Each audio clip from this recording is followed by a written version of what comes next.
La Coupe du Monde féminine de football entre dans la dernière ligne droite cette semaine. Les demi-finales et la finale se disputeront jusqu'à dimanche à Lyon.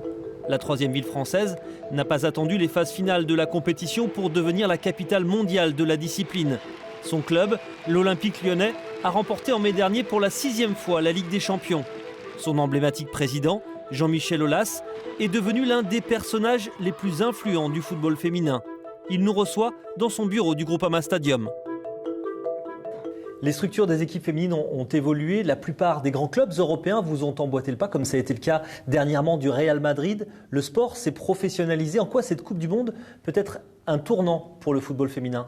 En fait, c'est un tournant dans beaucoup de paramètres.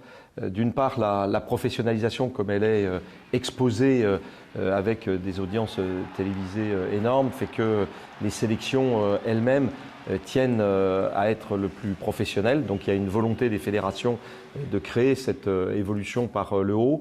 Après, c'est vrai aussi que la médiatisation à outrance crée des appétits médiatiques de sponsoring, de naming, qui sont immenses, quelquefois comparables à ceux des garçons. C'est aussi la Coupe du Monde des revendications de vos anciennes joueuses, les Américaines Megan Rapinoe et Alex Morgan sont très engagées. Elles demandent l'égalité des primes. Elles sont d'ailleurs en conflit ouvert avec leur fédération. Que pensez-vous de leurs revendications ?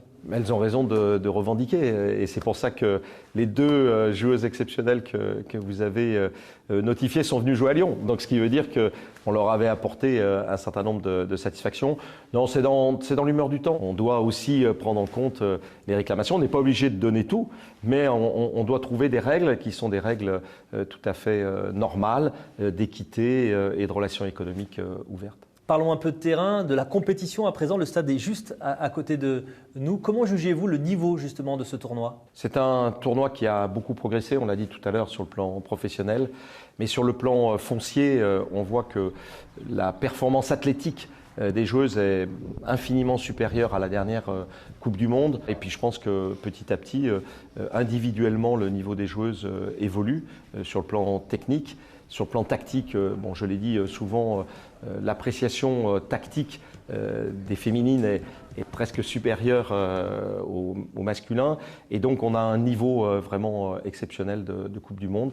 Et c'est ce qui fait aussi que les audiences sont en hausse et que tous les stades sont pleins. Pour conclure, Jean-Michel Aulas, je ne vous demanderai pas le nom du vainqueur, mais plutôt votre vision idéale du football féminin post-Coupe du Monde. La vision au travers de ce qui a été vu, c'est effectivement que non seulement la FIFA prenne en compte tous les aspects de programmation, tous les aspects de coordination entre les continents. Sur le plan européen, c'est d'avoir des compétitions qui soient identiques à celles des garçons, avec des tours préliminaires, mais aussi des phases finales qui permettent de voir plus souvent les équipes. Et puis, sur le plan mondial, et là, c'est un message à notre président Gianni Infantino, c'est qu'on voit une Coupe du Monde des clubs féminins, à l'instar des clubs masculins.